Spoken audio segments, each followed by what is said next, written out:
सासरच्या जाचाला कंटाळून विवाहितेनं टोकाचं पाऊल उचललंय। जळगावच्या सुंदर मोती नगरमधला धक्कादायक प्रकार आहे। लग्नाच्या केवळ 4 महिन्यातच विवाहितेचं टोकाचं पाऊल आहे। सासरच्या लोकांकडून मानसिक आणि शारीरिक छळ केल्याचा आरोप आहे। पैशांची देखील मागणी केल्याचा नातेवाईकांनी आरोप केलेला आहे।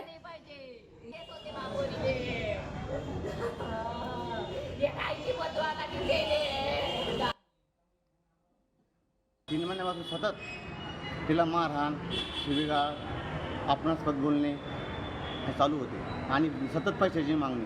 तरी आमच्या परीने आम्ही 8 ते 10 लाख रुपये त्यांना दिलेले आहे धंदा उभा करण्यासाठी। आणि तरी मग आम्हाला काल 6:30 वाजता ती फोन आला तिने आत्महत्या केली, पण ती आत्महत्या केली नाही। आत्महत्या त्यांनी केलेली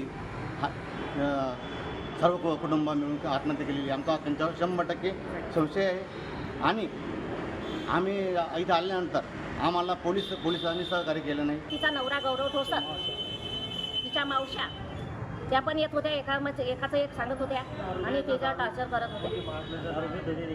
दारू पेत होते ते दोघंही भाऊ, दारू पेत होते। त्यांना बायका आहे, माझी मुलगी एक गेली, पण मी त्यांच्या सगळ्यांना फाशी देणार, द्यावी अशी विनंती करते। आमची मागणी मुलीला मारलं, त्याला सुद्धा मारा, निपक्ष चौकशी निपक्ष चौकशी करून त्याला बी सुद्धा फाशी उतारवा, पोलीस यंत्रणेने त्याला मारा।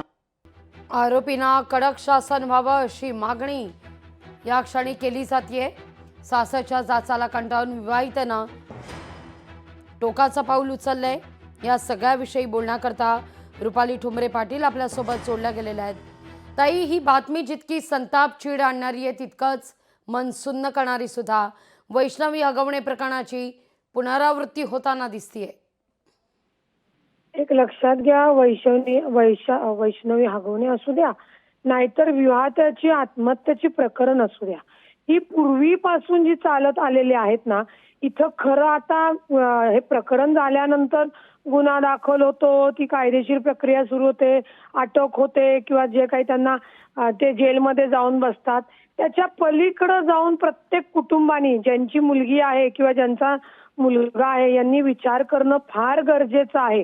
तुम्ही जेव्हा एखाद्या चांगल्या बंधनात अडकताय त्यावेळी ज्या मुलीला तुम्ही घरामध्ये आणताय तिचा हे लोक छळ कसा करू शकतील, या लोकांना कळत नाही का? इथे तुम्हाला सांगते, समुपदेश फार महत्वाचा आहे। दोन्ही म्हणजे मुलीच्या आणि मुलाच्या कुटुंबाने विचार करणं गरजेचं आहे।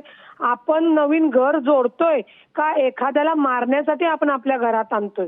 कारण का ही परिस्थिती केव्हा बदलेल, जेव्हा प्रत्येक कुटुंब येणाऱ्या व्यक्तीला जगा आणि जगू द्या आणि चांगल्या पद्धतीने त्यांना वागणूक देतील। या ज्या विवाहितेने आत्महत्या केलेली आहे 4 महिन्यातच, 4 महिन्यामध्ये एवढ्या काही मागण्या मागतात की ती मुलगी आई वडिलांच्या विचार करून किंवा परिस्थितीचा विचार करून मानसिक खच्चीकरण करून तिला आत्महत्येला प्रवृत्त व्हावं लागतं। ही भयानक घटना आहे। जिथे ही घटना घडेल मी त्या थोडंसं कायद्याच्या विरोधात सांगेल की अशा लोकांना खरंच वाळीत टाकलं पाहिजे। तुम्ही एखाद्याचा जीव घेता आणि नंतर फक्त तुमच्यावर अटकेची कारवाई करायची, आमच्यासारखे मागणी करणार, तुम्ही जेलला जाणार, पण ही परिस्थिती संपणार कधी आहे?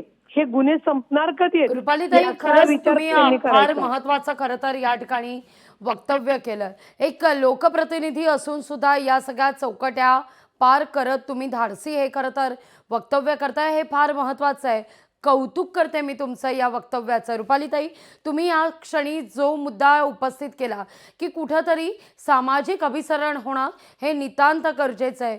2 कुटुंब जोडत असतात, लग्न म्हणजे केवळ 2 व्यक्तींमध्ये होत नसतं, कुटुंब 2 एकत्र येत असतात। अशावेळी मात्र कुठंतरी समाजाची विचारांची कक्षा रुंदावण्याची आता गरज आहे।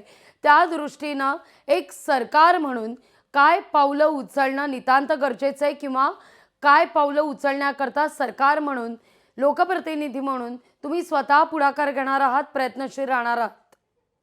निश्चित मी ऑलरेडी त्याच्यामध्ये काम करते।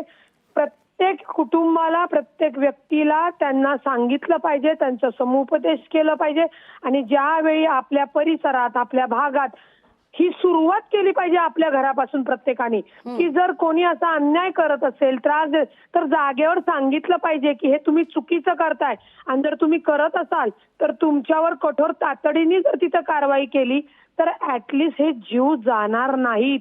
प्रत्येक व्यक्तीने ही सुरुवात आपल्या घरापासून, आपल्या परिवारापासून, मग ते लोकप्रतिनिधी असो नाही तर कुणी असो, त्यांनी करणं गरजेचं आहे.